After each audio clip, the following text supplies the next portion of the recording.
Hi everyone, my name is Victoria Soto Hernandez, and it's nice to meet all of you.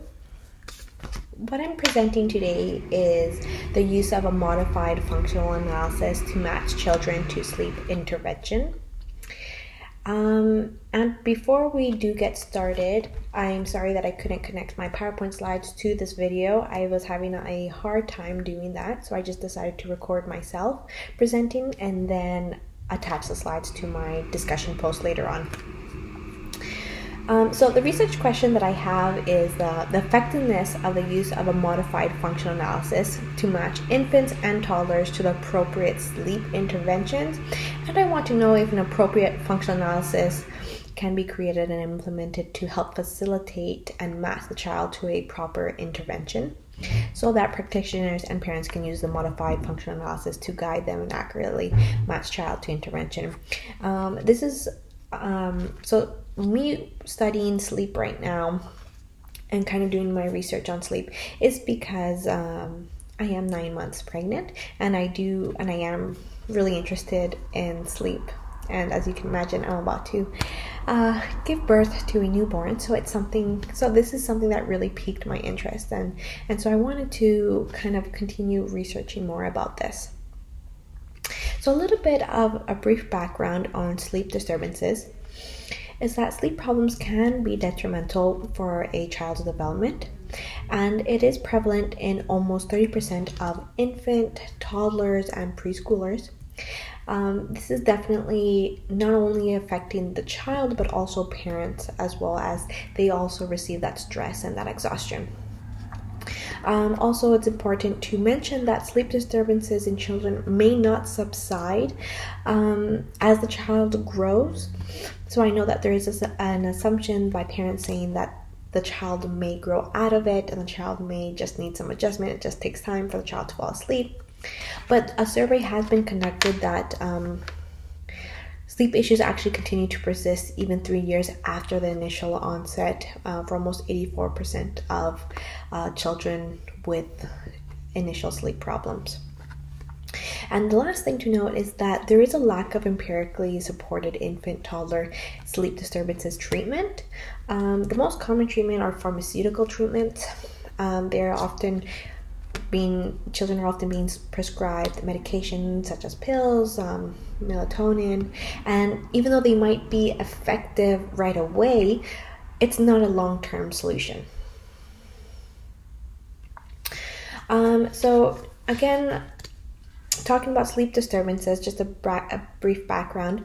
There is no consensus of the exact definition of childhood insomnia, but there are 3 subtypes. The first subtype is behavioral insomnia of childhood sleep onset subtype. We're going to just shorten that to BIC.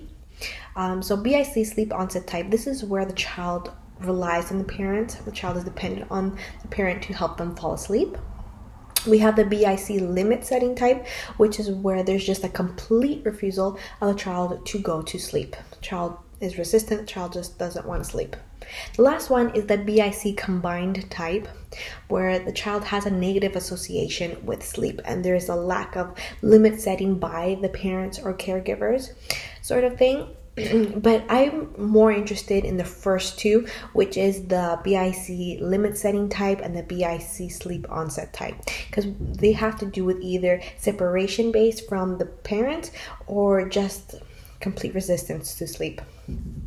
So some sleep disturbances include night terrors, tantrums, resistance to sleep, night wakenings, and there's much more. Some treatments do include extinction, graduated extinction, drill, positive routine, scheduled awakenings, and much more. So the method that I'm going to be using is that for my participants, I plan on recruiting 6 participants, mostly between the ages of 3 months to 4 years old. And the materials that I'll be using would be the Children's Sleeping Habits Questionnaire and the Children's Anxiety Scale. And the reason I'm using these two assessments is because I want to want to have more information about that child. So in this case, if there's a separation anxiety the child is going through from him or her between the parents, also the Children's Sleeping Habits Questionnaire will kind of give me an idea on the sleeping patterns.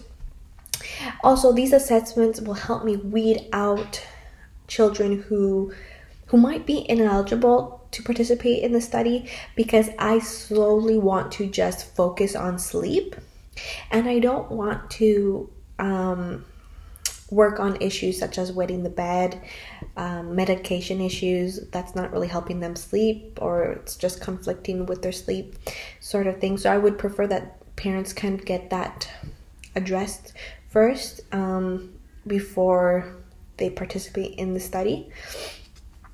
And the other things I'm going to be using is the stopwatches, timers, and a video recording device.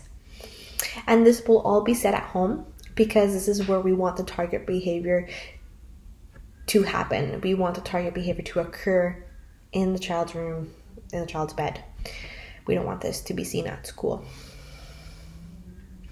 So for the procedure, I would be using a modified functional analysis, which consists of 4 conditions. The first one is attention, pretty straightforward. Traditional escape, escape avoidance, and tangible. I'm going to just briefly describe traditional escape and escape avoidance, because these two are different. Traditional escape is considered where the child wants to terminate the aversive condition or that aversive stimuli and just basically literally want to leave the room, want to escape the bed, escape the room, and just terminate that aversive condition of falling asleep. The second one is escape avoidance. This is where maybe the child has no issue staying in their bed and sleeping, but the thing is the child wants to kind of reduce the separation gap between mom and child. So this is where separation anxiety might occur. The child wants the parent to be there, and in order to reduce that aversive condition of being by himself or being by herself, child wants parent to be there at all times. And in order to reduce that and to have that happen, child will cry and all that stuff to get parent to stay with him on the bed. So child doesn't have to be removed from the room, but the child is looking forward for the mom to be there and soothe them. So again, it's just to kind of escape the loneliness, you could say. And we have a tangible condition where the child is constantly waking up at night or crying or having a tantrum because child wants another glass of milk or another glass of water or a toy or a bottle, and it's just happening too frequently that it's just becoming a problem. So every child will be placed in these 4 conditions. They will go through each condition, and once we have determined what is the function of the sleep problem, appropriate functional analysis, appropriate functional treatment will be applied for that specific child. And in order to test the effectiveness of the modified functional analysis for sleep and to see the effectiveness of the treatment as well, a reversal design will be applied. So here's just in my slides, I'm kind of just going off my slides, but if you are following along with me, in the next slide we can see here that I have here my 4 conditions and the treatments that kind of correspond to the conditions. So what treatment is most appropriate to the condition? So for attention, we have extinction. For traditional escape, we might have differential reinforcement, faded bedtime, or bedtime pass. For escape avoidance, we might have positive routine and graduated extinction. And for tangible, we might have a bedtime pass. So we have sort of our treatments, the appropriate treatments based on the function of the behavior. So I'm going to talk to you about reversal design. And first off, my dependent variables would be sleep, which I've defined it as the child in bed with eyes closed. And the reason I defined it this way is because, one, it's concise, and two, I don't have any technological device to actually measure if the child is fully sleeping, like measuring rapid eye movement or stuff like that. But as long as the child is on the bed with its eyes closed, we're gonna call that sleep. So any instance of the child, with its eyes open or flopped upwards, or just not laying down on the bed, we're going to say that child is not sleeping. So in terms of the definition, child needs to be on the bed with the eyes closed. So for sleep disturbances, our second dependent variable, I've defined it as the child either crying, calling out, having a tantrum, or leaving the room. So I kind of put them all together under sleep disturbances. So whenever we hear or see the child calling out, that's an instance of a sleep disturbance. Whenever we see the child leaving the room, that's another instance of sleep disturbance. Our independent variable is the functional analysis and the appropriate treatments. And the reason why these are the independent variables is because these are going to be affecting sleep and sleep disturbance. So they are manipulating the dependent variable. The reason why I've chosen a reversal design is because a reversal design is able to help us demonstrate that attention, escape avoidance, tangible, are responsible for the child's behavior, change, or responsible for the child's problem behavior. Also, by reversing the contingencies, we are able to add a degree of believability that the treatment effects and the effectiveness of the FA, of the functional analysis, are responsible for the behavior change. Another strength to using a reversal design is that we will be always actively in control between the behaviors. So it's not that we are withdrawing treatment and seeing how it goes, but we are going to be always in control of the behaviors, of both problem behavior and target behavior. We're actively always in control. Also, reactivity is reduced in this design. I'm not too worried about reactivity because, again, we are using small children. These children are between the ages of 3 months to 4 years. So I don't think they are really aware of what's going on, of who's watching them. But just in case, I do plan on using a video recording device in the room, because we don't want to be physically present in the room and observing them and making sure they're falling asleep. We want to be out of the room, out of sight. So I believe a video recording device will help us see if the child is actually sleeping and all that stuff. And again, reactivity would be reduced as well in that situation. One weakness to the design is that since we are in control of both behaviors, of the target behavior and the problem behavior, we are actively in control. This also means that to demonstrate believability that attention is responsible for the problem behavior, we will have to kind of increase the problem behavior and demonstrate, hey, look, when attention is added to the problem behavior increases. So it's something that's undesirable. It's not really welcomed by the parents, but it's something that is necessary. But it is a slight weakness to the design. So for the design procedures, I have here I made a little graph, but let me explain first. So in order to measure sleep disturbances and to measure sleep, I'm going to be recording response latency. And in order to do that, so response latency is the time after the stimulus occurred to a response. So in that time, we're going to be recording. So the stimulus would be after the stimulus has occurred. So mom or dad leaving the room, we're going to start the timer. And we're going to wait and see when the child makes a response. And the response could be crying, calling out, having a tantrum. Once we see that response, we will stop the timer and we will record that latency. Yes. We are also recording as well the time it takes for the child to fall asleep. So we will essentially have 2 timers. So as mom leaves the room or dad leaves the room, both timers will be turned on. We make sure we label them.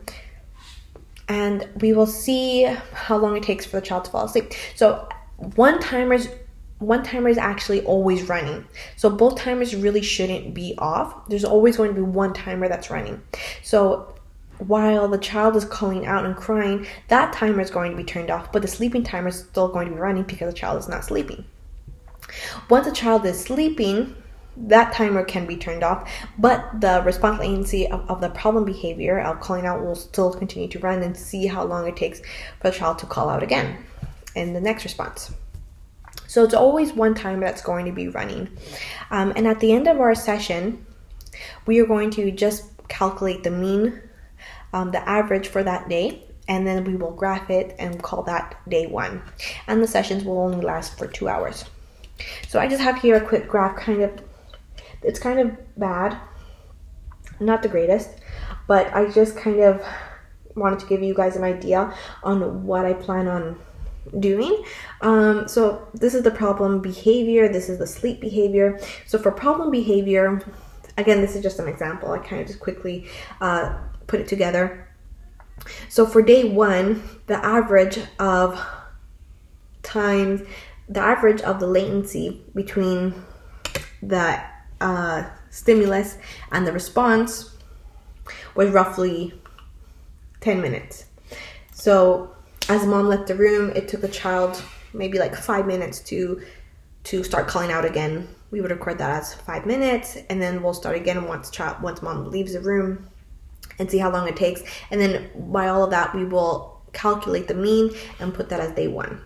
Also, we're tracking sleep as well. So as the mom leaves the room again, we're tracking sleep. So we would start the timer and wait until we see when the child falls asleep. And we can see that day 1, on average, it took maybe like 20 minutes for the child to fall asleep. So this is all response latency. And so for the first phase, this would be baseline. So parents, no treatment is involved. So just baseline. So parents will do what they have to do, what they usually do. And for the next phase, we have here the reinforcement of the problem behavior. So if, for example, child wants mom to sleep beside him or her, because here we're using graduated extinction for treatment. So here, for the first phase, child calls out on average every, let's say, 7 minutes, and mom goes in, provides the reinforcement by sleeping next to the child, making sure the child is not, sleeping by itself. And then mom leaves the room, and then child stays sleeping. And then once mom leaves the room, we'll start the timer again. And then we can see, we're reinforcing that behavior in this phase. And then in the next phase here, we have our graduated extinction treatment.